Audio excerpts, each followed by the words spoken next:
I'm your host, Adam Jason Sinclair, and on tonight's program, we'll be talking about the SRO, NASCAR, and whatever other motorsports news pops into the conversation. We'd once again like to thank the SRO and their PR director, Dean Case, for their hospitality at the penultimate round of the hotly contested Fanatec GT World Challenge America powered by AWS, as it's made its annual trip to Sebring Raceway on September 23rd to the 25th. We had a great time and even got to circle the track in a 2023 Acura NSX pace car. It's pretty awesome. Our guest tonight is Jason Pribyl. Jason, from Glenville, Illinois, is a competitor in Spec Miata. He has a background in karting. Unlike most karters his age, he has a long history of enduro karting on the big tracks. He started karting at 6 and had his first road race at 7 on the World Ride Technology Raceway Road Course. 2021, he was the SCCA Northern Conference Formula Enterprise 2 champion and finished 10th at the SCCA Nationals in Indy. He's had an interesting year this year, and we're going to talk to him a little bit more about that this evening. We're now pleased to welcome Jason Pribyl to the program. Hello, how you doing tonight? I'm doing pretty well. Thanks for having me. I'm excited to be back. Thank you for coming on. So far, the connection is 1,000 times better than it was last time. I know you have a heck of a story to tell, so let's get started. Your season started out, well, let's say interesting, as your road to Indy career seems to have ended before it started. Can you elaborate a little bit on that? Yeah, I think it was, to put it lightly, a great learning experience for my father and I, who's what mostly my team consists of at the moment.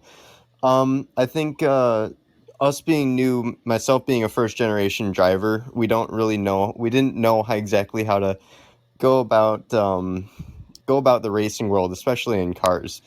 And we made, I think, a little bit of an error in judgment going into such a high caliber series so early on. Unfortunately, the team just didn't work out that season, but a great learning process, and it's you always hear about people getting burned, and you never understand that until it happens to you. So, I definitely, in a way, I'm kind of glad it happened so early on, but interesting is a great way to put it. How did you get your start in your shot in Spec Miata? And you've been doing some Spec Miata racing this season.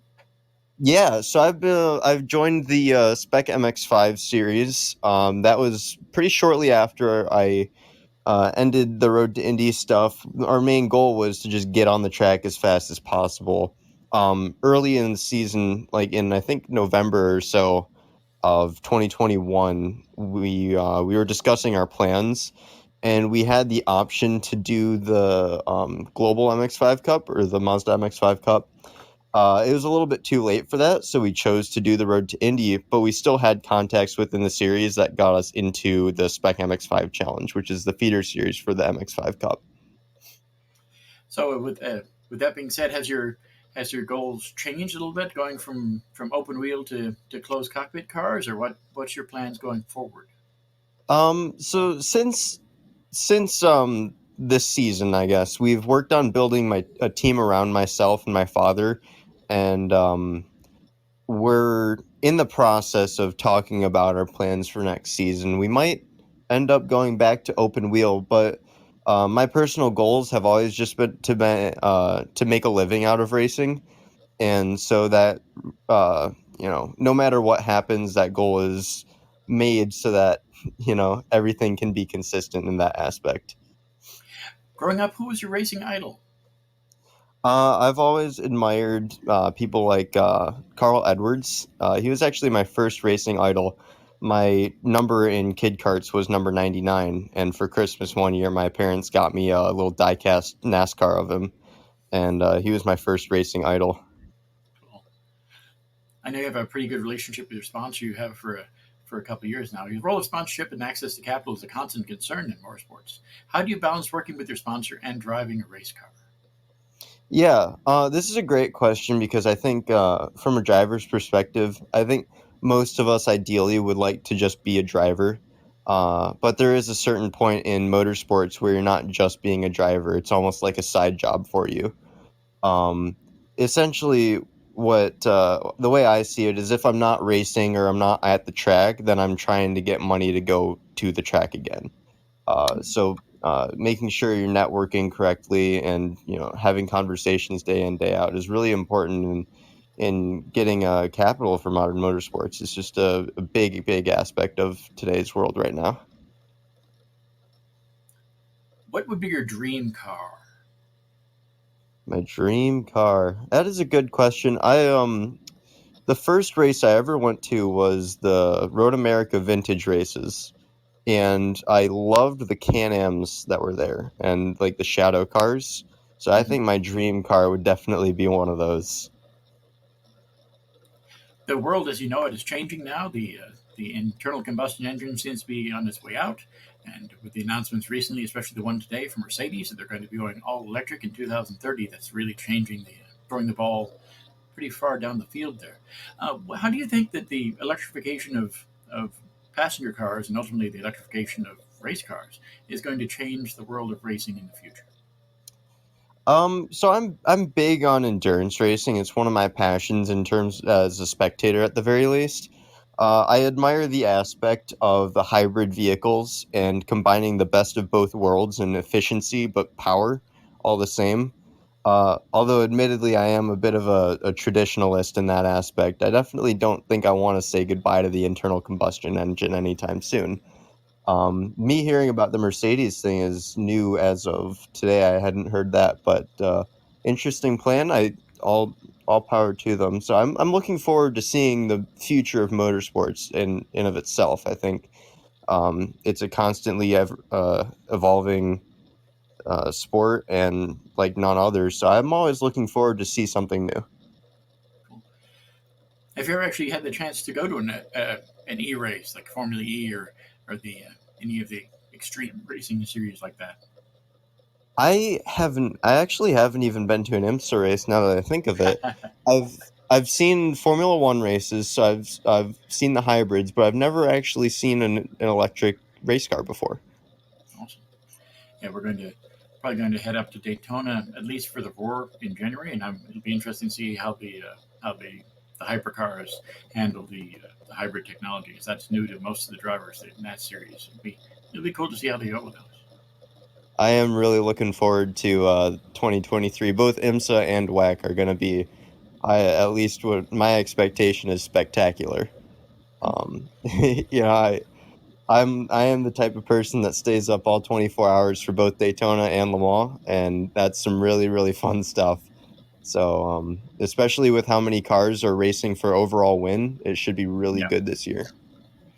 yeah. It seems like they're going to have more than 40 cars in the race for Daytona anyway.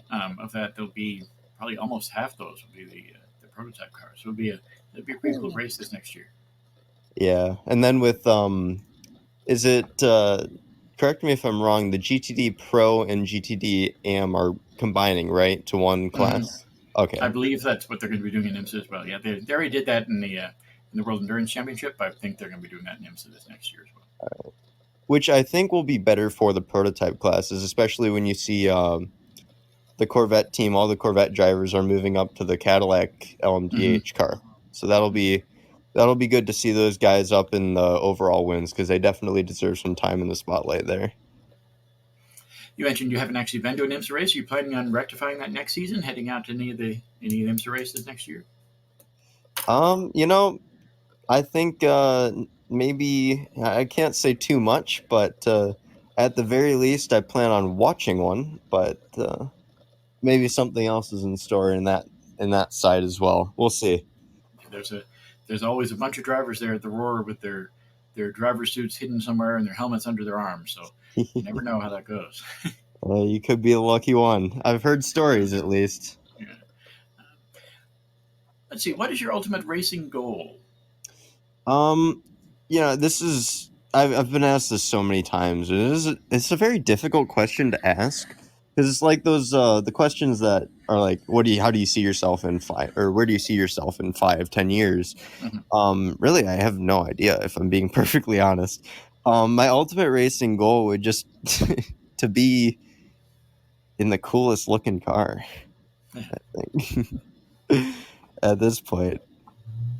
There were some. I don't know if you had a chance to watch any of it, but I was, like I said a few minutes ago, I was in the I was at the SRO race this past weekend. There were some awesome liveries there at the SRO race. Also, all sorts of amazing colors and fancy things on them. They had a flying pig and all sorts of funky things there. Pretty cool. I think I've seen that car. That's a fun. Mm-hmm. That is fun. Yeah, I've been seeing more interesting liveries as of late. Not just when you bring up like the role of sponsorship. The room for the team liveries isn't necessarily that much anymore. So drivers are bringing in their own stickers and Mm-hmm. throwing them on the car. And I mean, I think a lot of them look great. And um, I don't know, just the more wings and things on the car, the better it looks. Yeah. Our next guest is Rick Ware. You mentioned you have some interest in Rick Ware racing and all the stuff they're doing all over the world. What is your if you had any team that you're able to race for, any of the owners, any of the big time guys, which one would you think you'd be the best fit with? Hmm. I like to think myself as a jack of many trades. At this point, I've driven lots of Formula cars and lots of sports cars. And I would like to see myself somewhere where I could be racing multiple series. Like you see, take example like Kamui Kobayashi races in WEC and IMSA, or I guess only WEC this year, but he was racing the Cadillac DPI and the Toyota Gazoo Racing Yeah. hypercar. There's also stuff like Ryo Hirakawa, who runs Super Formula, Super GT, and WEC, which is impressive by all means. Mhm. So I'd love to see myself with a team that runs many cars and is focused on development. That's one of the biggest things with Formula One as well. Just developing the car rather than just minute changes and minute setups. I always like having the edge over my competitors rather than just seeing what I can do to make one car faster. I want to change the car itself. Cool. There's you mentioned people driving Hopefully that's different a good series. I know enough that answer. I'm not. that works pretty well. Yeah. I think I You kind of mentioned having changed the question a little bit, but a no problem. Drivers driving in different series and that sort of thing. I know in sports cars especially, there's only a really small handful of drivers who you see all the time in all different series in SRO and IMSA and in the World Endurance Championship. How do you feel about drivers such as like Kyle Busch, who's trying to do a one-off race, such as the competing in NASCAR and then trying to race in the Indy 500 next year? I respect it. I see the same thing with a lot of other drivers throughout the series, and I feel the same way as well.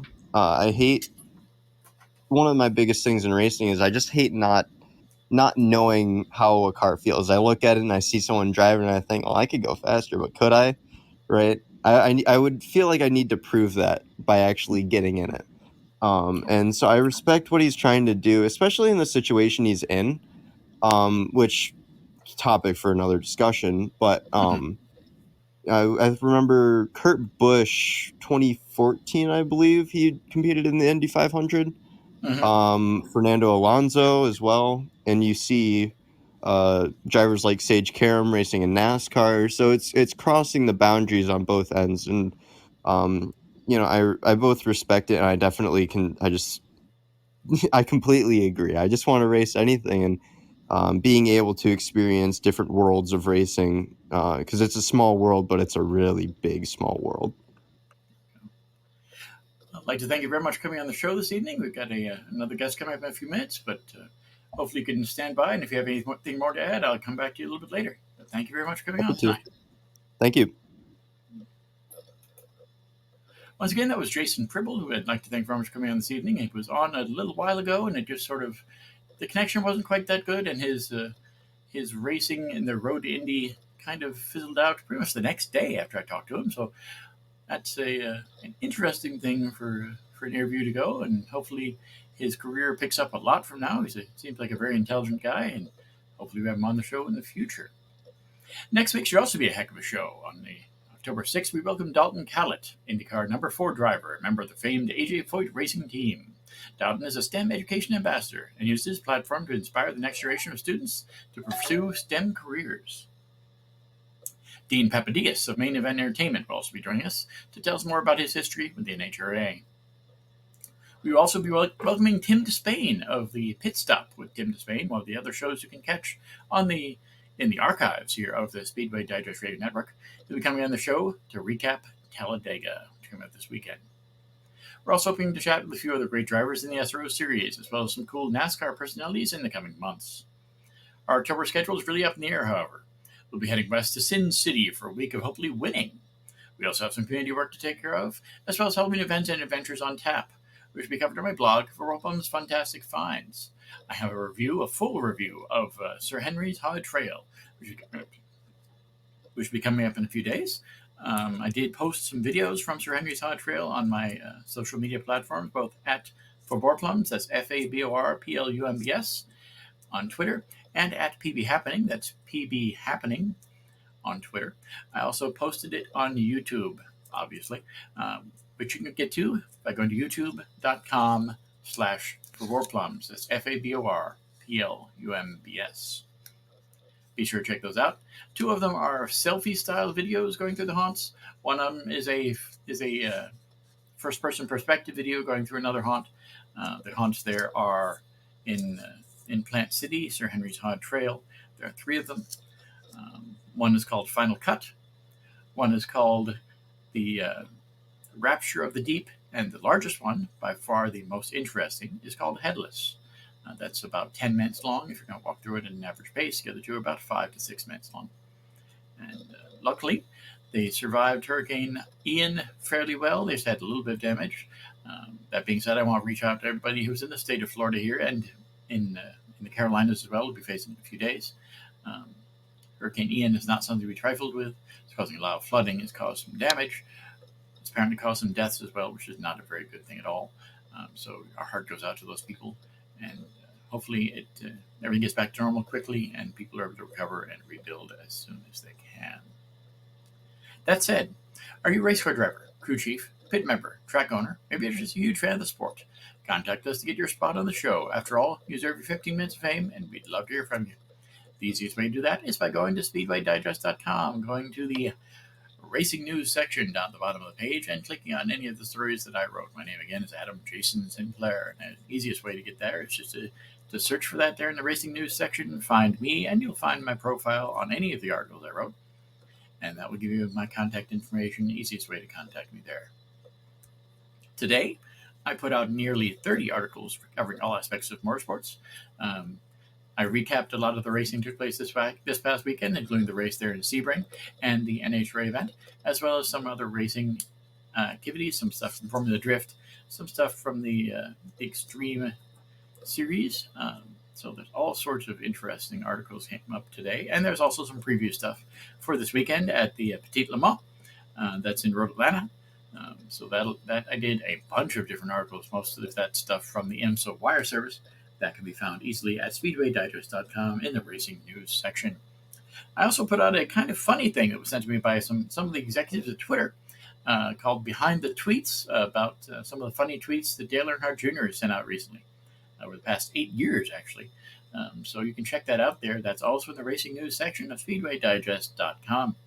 That's actually a pretty awesome article. I'm very happy I put that out. I make that a featured piece because I think it's really, really awesome. It's not something you see every day. So be sure to check that out there on the Racing News section. I'll also, as I said, I'll probably make that a featured piece on SpeedwayDigest.com. Our next guest this evening is Rick Ware. The stage is set for the FIM World Supercross Championship, WSX, to open its pilot season on Saturday, October 8th at the Principality Stadium in Cardiff, Wales. As anticipation and excitement builds from teams, riders, and fans as the WSX looks to take Supercross truly global, the exclusive 10-team field is set to compete for the title of World Champion. One of the 10 teams is NASCAR mainstay, boasting more than 1,000 starts across multiple premier racing series, Rick Ware Racing. On Saturday, September 17th at Bristol Motor Speedway for the Bass Pro Shops night race, Rick and his team showcased the WSX-inspired rap when they competed in this popular event. Rick and his team are making a definitive statement to millions of NASCAR fans that is right around the corner and shining a bright light on the Global Championship Series. He's actually been really good at that lately. He's pretty awesome at what he does in the in NASCAR. He also competes, of course, in NHRA as well as in sports car racing and IndyCar. So it's pretty awesome. His team spreads far and wide, and he's done fairly well. We're going to ask him a little bit more about the WSX series, as we did in our previous time we talked to him. We're also going to ask him a little bit more about NASCAR, maybe a little bit more about the NHRA. Really depends on how much we can get into and how good the interview goes. But he is going to be on this program in a couple of moments. That said, hopefully you've taken a chance in the taking a few moments in the past few weeks, since I mention it all the time, to check out my blog site for Vorplum's Fantastic Finds, which can be found on Facebook by searching for Vorplum's Fantastic Finds. That's FABORPLUMBS, Fantastic Finds. You can find it on Twitter at Vorplums, FABORPLUMBS. Also at PB Happening, that's where I post everything that I post on there. And by heading to forwarplumsfantasticfinds.wordpress.com. That's FABORPLUMBS, fantasticfinds.wordpress.com. As I posted a lot of stuff on Speedway Digest today, I'm probably going to post a lot of stuff on Fantastic Finds in the next couple days, either tomorrow or Saturday. I don't have as much time on Saturday, unfortunately, as I'm going to be doing a community event here celebrating Halloween in my HOA. So that'll be kind of cool. This will only be the second time we've done that. Last year's wasn't as perfect as I was hoping, but hopefully this year goes pretty well. For all of you and yours who are getting ready to celebrate Halloween, that's a great thing, and always fun to let out the evil and spirits within you, as long as they're done in a really fun way. For those of you who celebrated New Year this past week, Lashon Tova to you, and Happy Yom Kippur. So hopefully you had a prosperous New Year, ready for a nice, sweet year. As I stated, we're going to be talking to Rick Ware in a couple of moments now. He's slated to be on at roughly 8:25 p.m. We got like 2 minutes. So should be pretty cool to have him on this program tonight. I'm very happy he was able to come on again. It hasn't been really that long since he's been on the show, about 10, I think 12 episodes ago, something like that. So it'd be pretty cool to talk to him again. Again, Rick Ware does all sorts of racing, all the different series in this country, and he has experience in. You ask him about pretty much any professional motorsports series, and he's been involved in one way or another. And he's always trying something different. And the WSX series, which he's promoting the heck out of right now, is definitely an important thing. I did a chance to go to the Monster Energy Supercross last year, and that was pretty awesome. During the height of the pandemic, of course, but they did have got to wear your mask and hang out there in the infield and talk to the drivers or the riders there. And it was pretty neat. I did it went to Orlando to the stadium there, the Citrus World Stadium, Citrus Bowl, and that was really a great place to watch a motorcycle race. I'm kind of upset that they did not decide to return to Citrus Bowl this year. Now it's called Camping World Stadium, but it is pretty awesome. And if you haven't been to a Supercross event, I'd really recommend it. It's high paced, fast paced, high action, high altitude guys. All the riders are people you'd recognize. Most of them have been there for a while. All of them are really good personalities, and they all have a lot of flair, a lot of technique, and a lot of talent. And that's always an important thing to have in motorsports, especially nowadays. And it's fast paced, and that's one of the things that's really important today, especially because people are, the younger generation especially, are getting tired of slower paced events. Mr. Pribyl there is an exception to that, of course, with his fan of the endurance racing, and that's great. I can understand it. I am a pretty big fan of endurance racing as well, although I do not spend as much time at the track as he probably would. We go there for a few hours, and we go away, and then we come back, and whatever. Because it gets really cold at Daytona, especially in January, especially the past few years. Really cold or really raining or both. And that's kind of the reason, in part, that we're not going to be spending the entire weekend there this year. This next year, we're going to just be spending a full day hanging out there at before the Rolex 24. Hopefully we get a chance to talk to some of the drivers there, as we normally do. We at least get a chance to talk to someone like Tristan Nunez, whose career has gone up and down, especially this year. There's a lot of different. I think he's on his second or third team now, which is unfortunate. But I'd love to have Tristan back on the show again if he wants to talk a little bit more about that. That's also one of the things I want to talk about a little bit more about the SRO. I got a chance to talk to the public relations person for Pato Award, and as longtime fans of the show realize, I've had Pato on the show I think 4 times now, and one of those times we was live from the racetrack, and that was awesome. But the sound was probably worse than some of the people I'm talking to this evening. Jason Pribyl, in particular, when he had the really funky connection, but other drivers as well. When we seem to talk to drivers we're close to or at racetracks, the connection is bad. And the one with Pato Award, the connection was great, but all you could hear were the race cars going by and him every so often.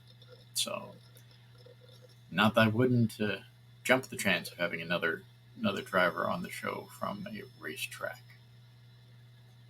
As a state, we're standing by for Rick Ware of Rick Ware Racing to call in.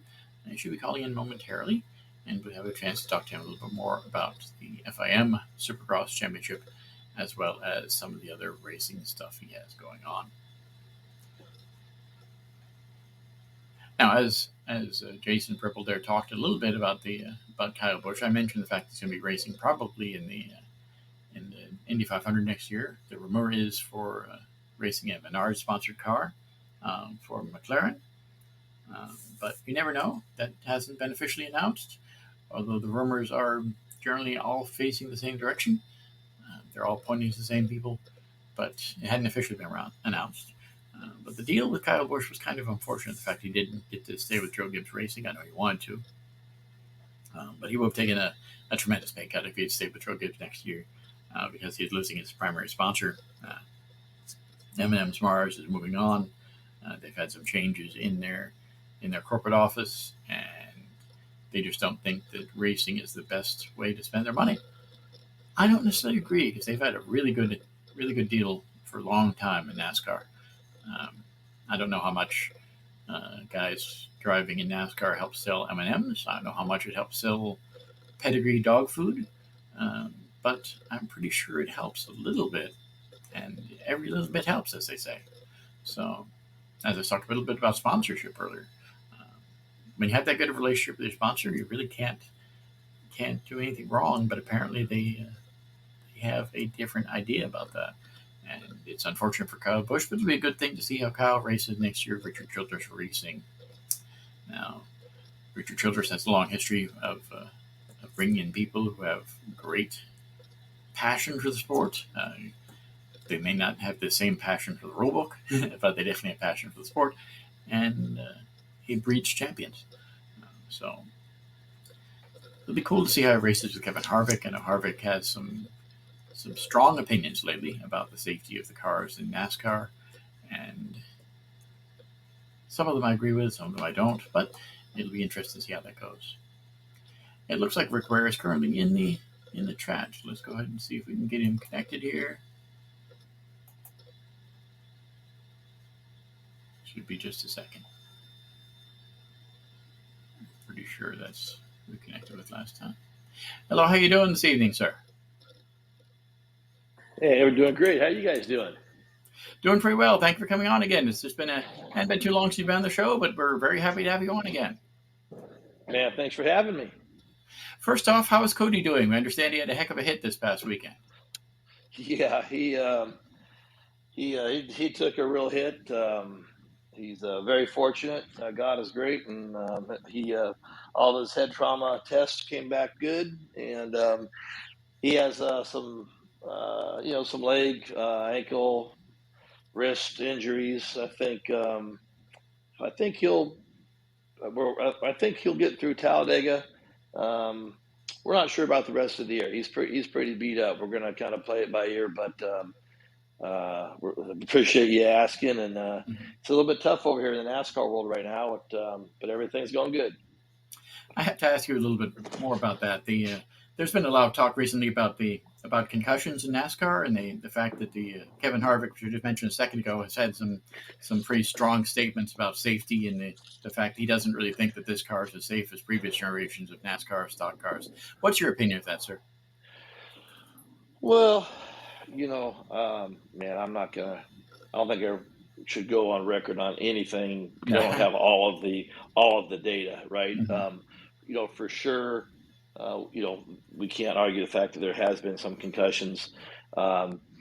the Cody took, I'm going to say, I think one of the largest, he took a huge hit, and he didn't get a concussion. I think right now the question is more kind of how these cars are hitting.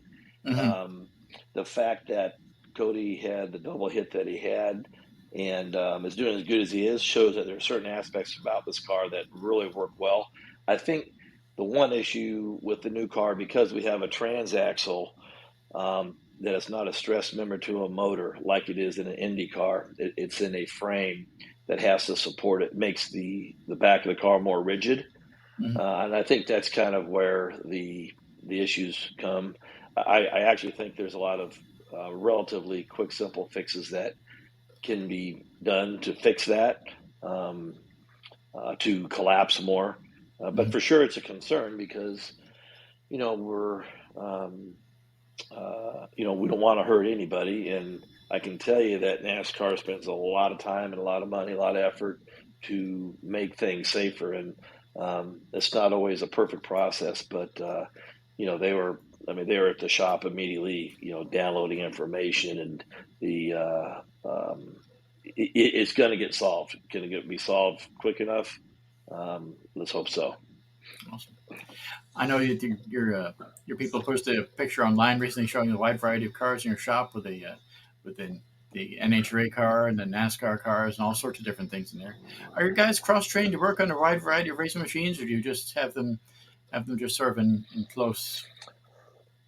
Well, so the hotbeds in motorsports, over the past period have kind of been in Indianapolis, and then Mooresville has grown as well. Obviously, Mooresville has been more stock car oriented. What's happened over the course of time is you still have probably 95% of all of the IndyCar guys and a lot of the fuel guys in Indianapolis. Mm-hmm. Mooresville has grown. We have several carbon shops there now. A lot of road race teams, companies, manufacturers, a lot of drag racing. So I think a really good mechanic that has common mechanical sense can work on anything. They're we all grew up. If you were a gearhead, you can work on a small block Chevy. You can work on something else. You can pull a transmission out. You can help your buddy on his motorcycle. I think that those are the key kind of elements that you need, and I think we have a lot of that in Mooresville. Awesome. Now, to that next level, there's a lot of special. There's a lot of NHRA and field racing is a very unique world Mm-hmm. of basically having controlled bombs, more or less, down the racetrack. But we have a lot of our guys cross over and go to the IMSA races, go to the NASCAR races. For the 24 hours, it's one of the few races that's technically an off schedule, an off season for both IndyCar and NASCAR. That's why there's so many people there. We'll have a lot of our NASCAR guys there helping out, and so there's for sure the capability, but everybody has their specialties for sure. With the WSX sponsored car being highlighted in Bristol, can you expect any of your other drivers to end up at the track there for the WSX races?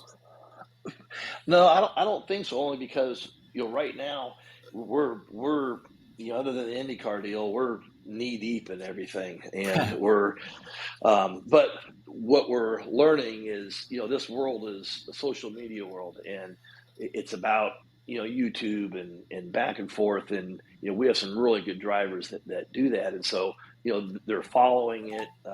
When we did the deal with the WSX, it wasn't even so much about RWR being involved in WSX, is that we believe in the concept. We believe in what they're bringing to motorcycle racing as a whole.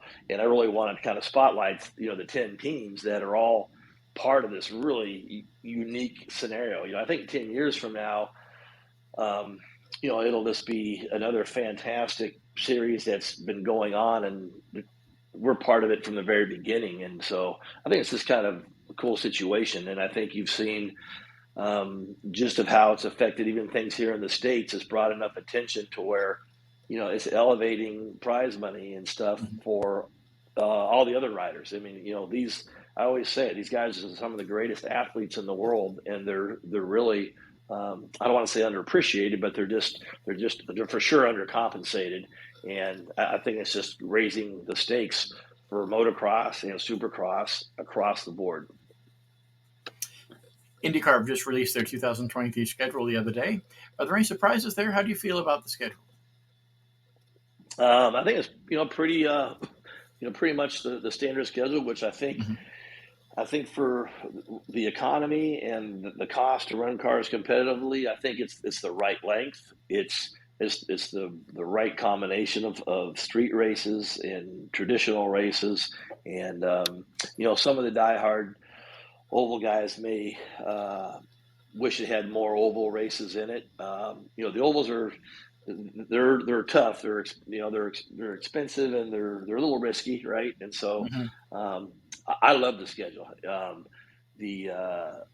St. Pete is kind of in Long Beach, our equivalent of Monaco, and then you have the Road Americas and the barbers that are just your typical road race scenario. So I love it, and the fact that we're able to team up with NASCAR to a couple of these deals, like you can share the road courses, and NASCAR runs at St. Louis and IndyCar runs at St. Louis, and it's great from that standpoint. And I think St. Louis crowd this year was fantastic, right? And the racing was just fantastic. I have to ask you a little bit about Kyle Busch and the fact that he's going to be racing for RCR next year. And there's been a lot of rumors lately about the fact that he wants to race in Indy 500, possibly other IndyCar races, but Indy 500 to be specific. How do you feel about that? Do you think he'll be competitive like his brother was a few years ago? What's your thoughts on that? Well, I wouldn't say that me and Kyle are best buddies by any means, but I know Kyle. I've known him for a long time, and he has a definite interest in doing the double. Anybody at his skill level is going to do just fine. It's about getting with the right team. It's about getting comfortable. And the NASCAR schedule is so tough. It's hard to fit a lot of that in. When Jimmy crossed over, he was retired. So can Kyle do it? Absolutely. He's one of the greatest race drivers, I think, that we have. And I think he'll do great. I think it'll be great for the storyline. I think it'll be great for IndyCar. I think it'll be great for NASCAR. Whoever is his sponsor, it'll be great for, because he'll get a ton of attention. And I think Kurt finished sixth. I can't remember exactly, but I think he finished sixth at Indianapolis when he did it. And, I think when Tony did the double, Tony Stewart did the double, I think they were both 2 top 10s. So, he's got some pretty big shoes to fill, but if there's anybody that can do it, he's the guy to do it. You own cars in all different series. You've raced in different series. You've owned cars all different places. Of all those cars, which one would be your dream ride? Well, when I'm getting older now, right? So when you're younger, things like Indy cars are they're so sexy, and they're just so fast. And as I've gotten older, you look at things a little bit differently. The whole fuel aspect of racing is very unique, in that you have guys like John Force that are competitive, later on in their career. And so from that aspect, I liked it that there's a whole lot of driving that goes on in 3.5 seconds. So it's not like drivers don't make a difference; they make a huge difference. But I like that from the aspect that.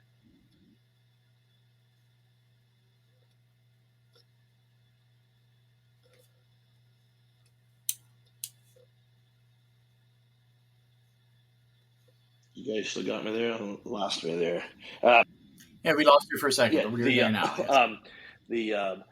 So, I'm enamored with that and learning about it. I would say out of all of the, IMSA and Prototype and NASCAR and IndyCar, there's a lot of crossover, and so I always like to learn more. So right now, we're enamored with that, I guess, because we're building it from scratch and we're learning how to use it as a marketing tool. But I mean, I actually love it all. I was fortunate enough to be sharing a table running into Roger Penske in May, and we started talking about just all the different kinds of racing. And that guy has done everything. And Mhm. I asked him a similar question, and he just kind of stopped and he says, "If there's a race somewhere, I want to be racing in it." And so, it's like that guy's done it all, and he can stop at any time. But he's just thinking about the next conquest. And he was, then we started talking about Le Mans because he hasn't been there for,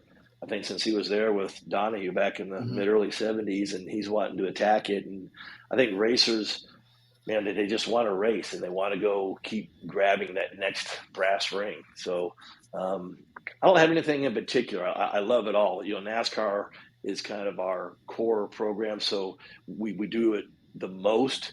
So the IndyCar and the NHRA we don't do as much of, and so it's a little bit more unique. So it's a little bit. I guess that's a refreshing change. I guess maybe is the right word. Mhm. You mentioned NASCAR there with your next race being at Talladega, which is known to be a track where anyone can win. What do you think your chances are there this weekend?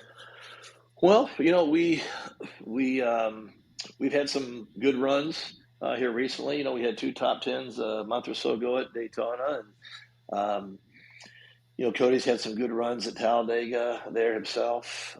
We got JJ who's had some good runs. We've learned kind of even from the big guys. We were, I think it was a year ago, maybe a year and a half ago. Denny Hamlin was running, kind of hanging at the back, waiting for the big ones to happen, which always happen. And with about 14 to go, he took off and he went and won the race. And so it's a weird bit of a strategy, but because of the aerodynamics and the holes that get punched in the air, and if you have a quality of enough car, which our speedway programs are pretty good this year, I think anything's possible. I mean, if you look at all of there's a lot of only time winners and first time winners, come at Talladega, and it's I think there literally you have a shot. I mean, and that's what's kind of exciting about the speedway races. And so we're going to try to do kind of the same strategy we did before, is stay out of trouble the first half and make sure that we're with cars that are strong enough to pull us and be able to push us. And I think the Ford's got a pretty good package, to team with, and we had a lot of the right guys at the right time here a month ago. But I do know that Toyota and Chevrolet have their same meetings as well, so there's always a bunch of agendas going on. But it's always an extremely exciting race, and especially being a playoff deal, and the track is wide, and heck, if you're watching on TV, or you don't even want to walk away to go to the kitchen because something can happen, and so that's what makes it so exciting. Mhm. And my last question for you this evening: if my listeners are interested in learning more information about your team, where should they go? Well, we're pretty strong on social media. We're always working more. We website. I think it's wareRacing, .com. Mhm. But for sure, we're doing more with not just the TikTok, but with the reels. And Mhm. Clay Milliken, our top field driver, is really strong on YouTube. So we're trying different things, and we're really pretty good at it. So just, I would say, follow it, with all the normal Twitters and Instagrams and stuff. But for 2023 and at the end of 22, we're going to start trying to take things to the next level with bringing on some new videographers and telling some more stories, because I would say, start to look at some more stuff on YouTube. We're going to start having, we got RWR TV. We're getting some stuff more on YouTube, Cool. and we're going to start getting to the next level, because we get focused with what we're doing, and a lot of times people tell us, hey, it's kind of cool if we could have some more behind the scenes. And for us, we're just thrashing to get to the next race, and part of the story is getting to the race. And so we're going to start trying to share some of that, I think, some more at the end of this year through 2023. But in the meantime, I'd just be checking those, those parts out. Well, once again, I'd like to thank you very much for coming on the show tonight, and hopefully we can talk to you shortly and see what your next big thing is. Man, reach out anytime. It's always an honor to be on, and you guys do a great job, and look forward to talking to you again soon. Thank you. Have a great night. You too. Once again, that was Rick Ware of Rick Ware Racing. They're getting involved now in the World Sports Supercross Championship. They've got the big race in NASCAR in Talladega coming up this weekend, and they've got all the other stuff with NHRA as well as IndyCar and IMSA. So be sure to check them out on WareRacing.com, and also just check out Rick Ware Racing in your favorite search engine. Be sure to check out past episodes of Thursday Night Thunder as well as the other shows on the Speedway Digest Radio Network at speedwaydigest.podbean.com. You can also check out the show on Facebook by searching for Speedway Digest Thursday Night Thunder in the search bar, or simply by going to facebook.com/SD Thursday Night Thunder. I'm trying to keep that a little bit more now. Got some more information going on there, as well as some new pictures I've just put on from Sebring. I got some more pictures coming up in the next few days, so be sure to check those out. Also invite you to read the articles covering all aspects of motorsports at speedwaydigest.com. As I stated earlier, I put out like 25 articles, something like that, this afternoon on speedwaydigest.com, mostly in the racing news section, a couple in the Speedway section, which got information about racetracks and that sort of stuff. Be sure to check that out. In addition, if you're a fan of South Florida and who isn't, be sure to check out the latest news and information about our Slice of Paradise at my blog site, For War Plum's Fantastic Finds, which we found on Facebook, Twitter, and by heading to For War Plum's Fantastic Finds. That's FABORPLUMBS, fantasticfinds.wordpress.com. We'd like to thank our guests again this evening, Jason Pribyl and Rick Ware, and we hope to talk to both of them again soon. We'll see how that goes. It's going to be a long off season. I'm not exactly sure how long this program will be taking its hiatus, but I'll let you know when I know. Thank you for listening, and we look forward to seeing you again next week in the Thunderdome as we discuss the major issues in the world of modern auto racing. Have a great night.